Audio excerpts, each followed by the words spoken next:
Clip number 1093۔ اس clip میں آپ قرآن پاک کی سورہ عنکبوت کی آیت نمبر 6 سے 8 تک کی تلاوت، ترجمہ اور تفسیر قرآن صراط الجنان سماعت فرمائیں گے۔ بسم اللہ الرحمن الرحیم۔ ترجمہ: اللہ کے نام سے شروع جو نہایت مہربان رحمت والا ہے۔ وَمَن جَاهَدَ فَإِنَّمَا يُجَاهِدُ لِنَفْسِهِ إِنَّ اللَّهَ لَغَنِيٌّ عَنِ الْعَالَمِينَ۔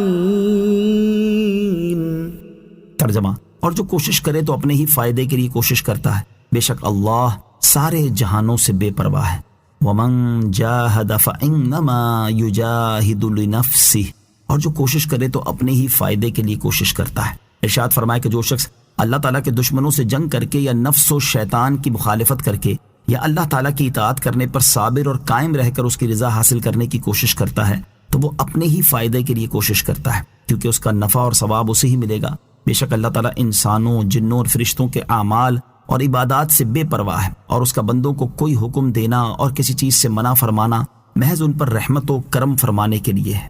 والذین آمنوا وعملوا الصالحات لنکفرن عنہم سیئاتہم ولنجزینہم احسن الذی کانوا یعملون۔ ترجمہ: اور جو لوگ ایمان لائے اور انہوں نے اچھے کام کیے تو ہم ضرور ان سے ان کی برائیاں مٹا دیں گے اور ضرور انہیں ان کے اچھے اعمال کا بدلہ دیں گے۔ والذین آمنوا وعملوا الصالحات، اور جو لوگ ایمان لائے اور انہوں نے اچھے کام کیے۔ اس سے پہلی آیت میں اجمالی طور پر بیان کیا گیا کہ جو نیک عمل کرے تو اس کا فائدہ اسے ہی ہوگا، اور اب یہاں سے نیک اعمال کرنے کا ایک فائدہ بیان کیا جا رہا ہے۔ چنانچہ ارشاد فرمایا کہ جو لوگ ایمان لائے اور انہوں نے اچھے کام کیے تو ہم ضرور نیکیوں کے سبب ان سے ان کی برائیاں مٹا دیں گے اور ضرور انہیں ان کے نیک اعمال کا بدلہ دیں گے۔ وَوَصَّيْنَا الْإِنسَانَ بِوَالِدَيْهِ حُسْنًا وَإِن جَاهَدَاكَ لِتُشْرِكَ بِي مَا لَيْسَ لَكَ بِهِ عِلْمٌ فَلَا تُطِعْهُمَا إِلَيَّ مَرْجِعُكُمْ فَأُنَبِّئُكُمْ بِمَا كُنتُمْ تَعْمَلُونَ۔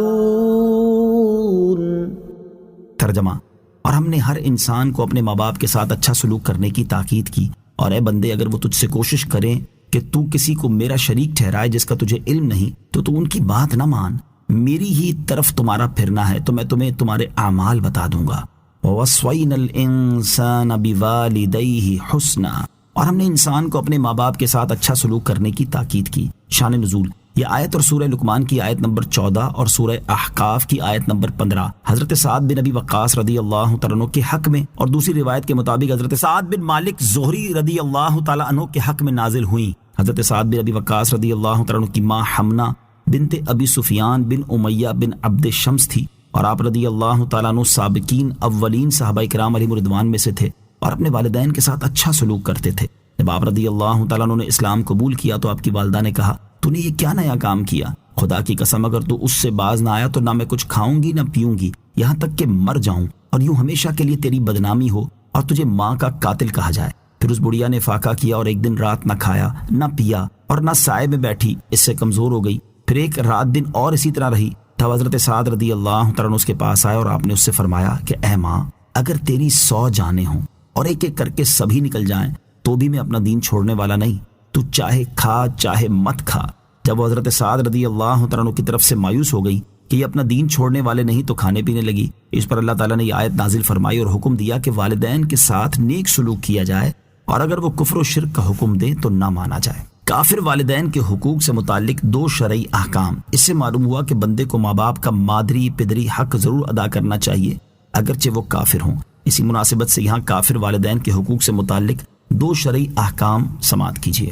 نمبر 1، کافر والدین کا نفقہ بھی مسلمان اولاد پر لازم ہے۔ نمبر 2، اگر کافر ماں باپ بت خانے وغیرہ سے گھر تک چھوڑنے کا کہیں تو انہیں گھر تک چھوڑے، اور اگر وہ گھر سے بت خانے وغیرہ تک چھوڑنے کا کہیں تو انہیں نہیں چھوڑ سکتا، کیونکہ گھر تک چھوڑنا گناہ نہیں اور بت خانے چھوڑنا گناہ ہے۔